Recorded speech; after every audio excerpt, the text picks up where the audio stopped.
Hello, this is Rashid Ash, and I am posting this video that talks about anxiety disorder. Anxiety disorder is a very common condition. It also is something that people use it for regular anxiety and stress, even when it's not a disorder. First and foremost, anxiety disorders do happen specifically as a result of many medical conditions, and it's important to look at that.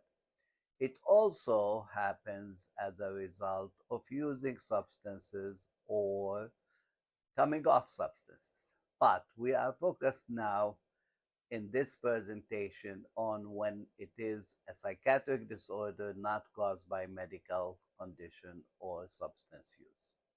As a psychiatric disorder, there are different types of anxiety. Sometimes they happen together or one at a time or one, and that's it. And those are, first and foremost, something we call simple phobia. People have phobia of certain things like an elevator, um, high places, animals, snakes, etc.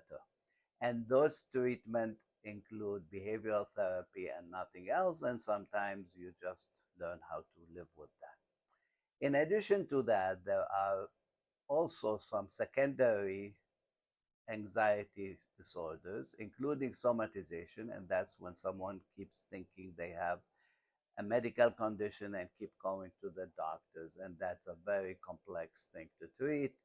Also, something we call somatic um, illness anxiety disorder, and that's when someone believes they have a certain one condition and keep going back um, to address it when they don't really have it. It's a psychiatric condition.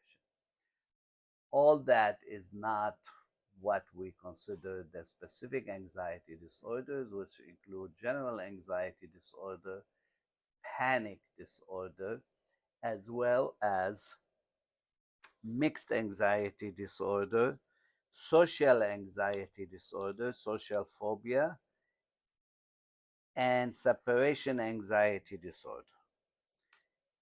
Now, these conditions occur and they are specific in terms of criteria for DSM-5, but they also very commonly secondary to other psychiatric conditions such as depression in particular, obsessive compulsive disorder, post-traumatic stress disorder, bipolar disorder, and any psychotic disorder. The point is, it's very important to do a comprehensive evaluation that includes medical and psychiatric conditions and come up with a diagnosis or diagnoses and get the treatment that addresses that specifically and make sure you have the result you're seeking and that result continues without any complications from the therapy or the medications and with full recovery as much as possible so one can live a normal, fulfilled life. Thank you.